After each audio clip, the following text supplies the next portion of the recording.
Assalamualaikum warahmatullahi wabarakatuh. Salam sejahtera untuk kita semua. Kepada para peserta didik baru kelas 10 SMA Negeri 1 Kretek tahun pelajaran 2021-2022. Saya ucapkan selamat datang dan selamat bergabung bersama SMA Negeri 1 Kretek. Semoga meskipun di masa pandemi ini kalian bisa berprestasi. Pada kesempatan kali ini, izinkanlah saya akan menyampaikan materi mengenai motivasi belajar di masa pandemi. Sebelumnya perkenalkan terlebih dahulu, nama saya Tutut dan saya mengampu mata pelajaran Sosiologi.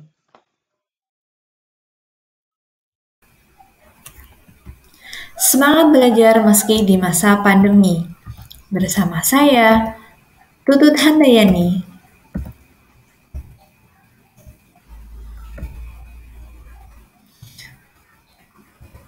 Sejak akhir 2019, dunia dihebohkan dengan adanya coronavirus yang telah mewabah dan menjadikan suatu penyakit global. Pandemi ini memang dirasakan oleh seluruh penduduk dunia, dan pandemi ini telah mengubah struktur sosial masyarakat seluruh dunia. Berbagai aspek kehidupan masyarakat mengalami perubahan secara signifikan, termasuk di bidang pendidikan.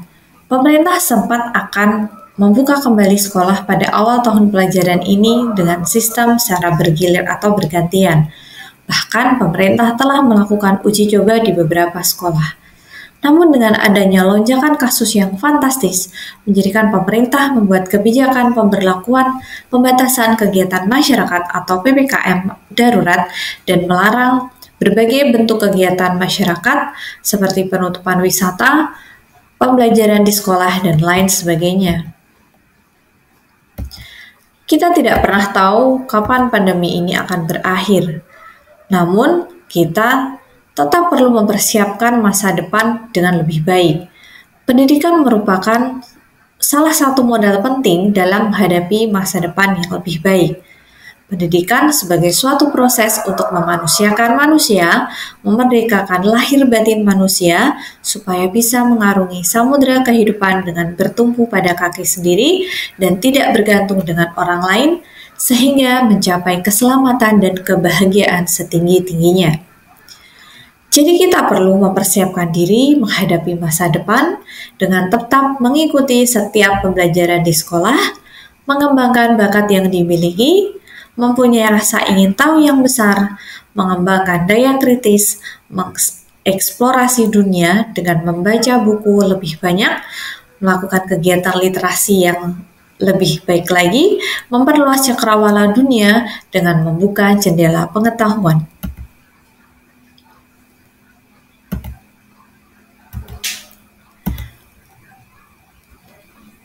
Dengan itu, kita perlu melakukan pembelajaran dari rumah.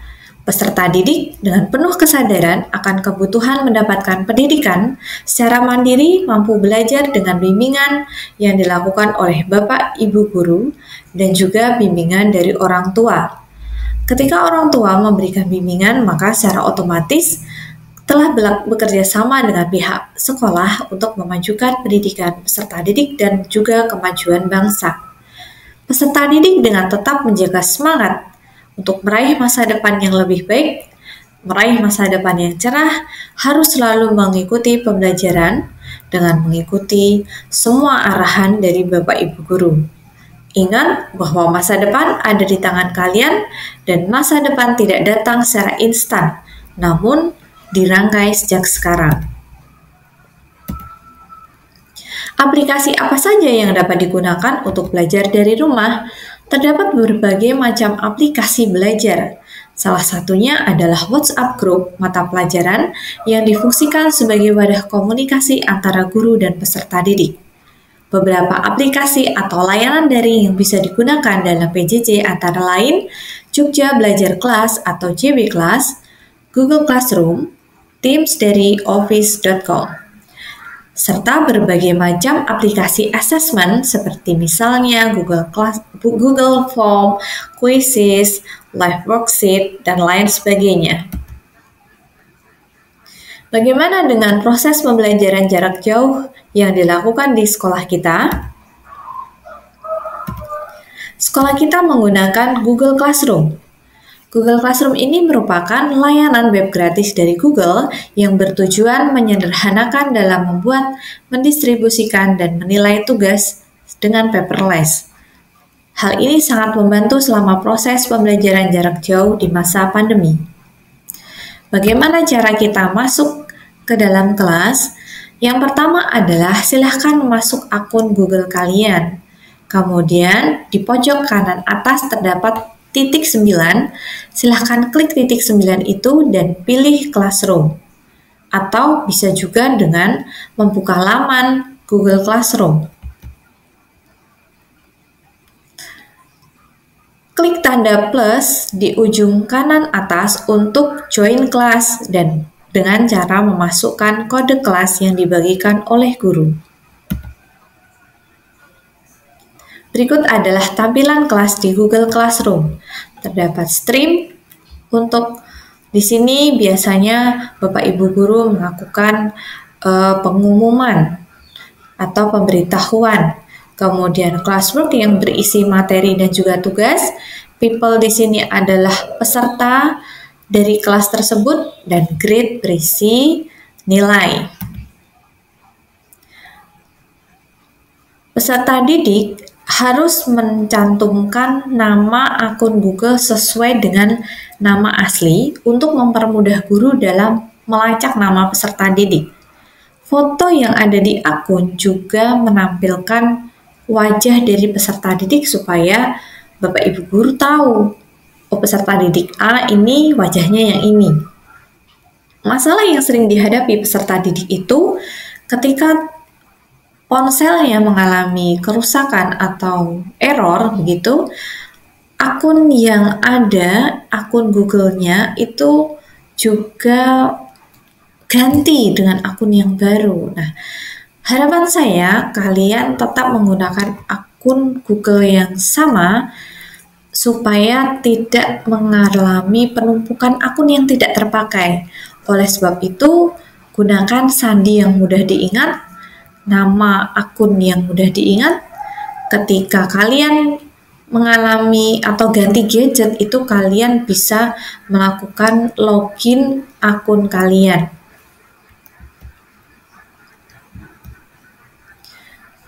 Kemudian untuk memotivasi belajar ya.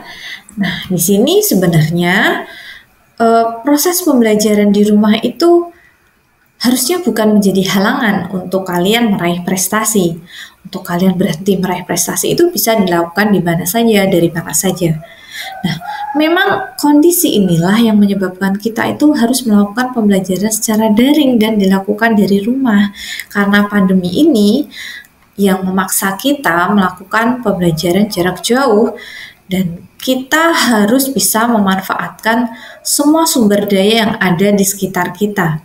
Baik itu keluarga, teman, buku yang ada, buku-buku yang ada, sumber pengetahuan yang lain, itu harus bisa kita manfaatkan.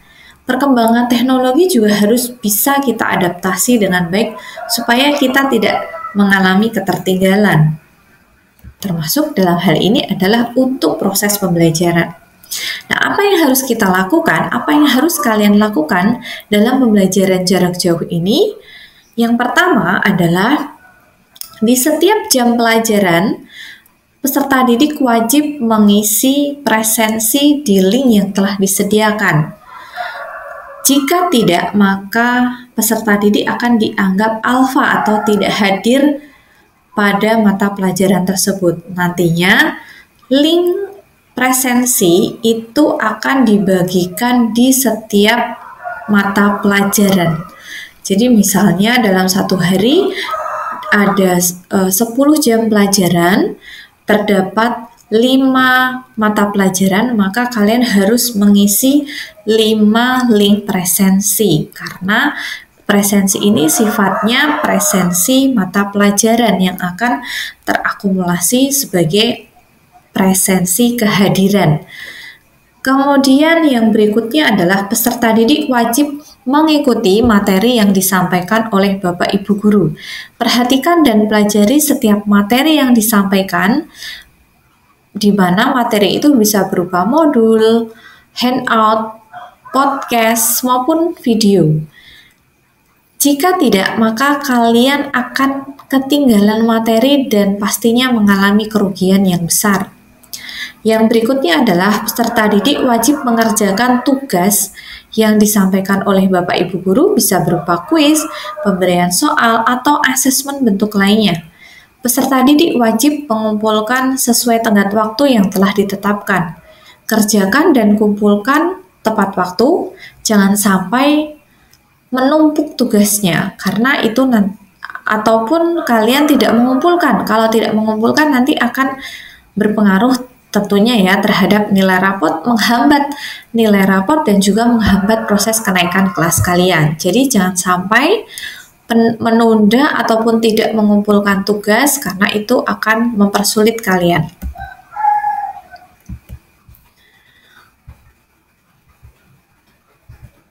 Nah, ikuti setiap kelas yang ada. Setiap mapel akan mempunyai kelasnya sendiri-sendiri. Ikuti jika guru melakukan pertemuan tatap muka secara daring melalui Gmeet, Zoom, Webex, atau Team Meeting, karena semua aplikasi itu bisa kita gunakan dan semua aplikasi itu bisa dilakukan melalui web version. Jadi kalian tidak selalu harus menginstal aplikasinya, tapi kalian juga boleh menginstal aplikasi yang bisa kalian dapatkan di Play Store kalau kalian menggunakan ponsel. Jika kalian menggunakan komputer PC, personal komputer kalian, laptop, nah itu bisa melalui web versionnya.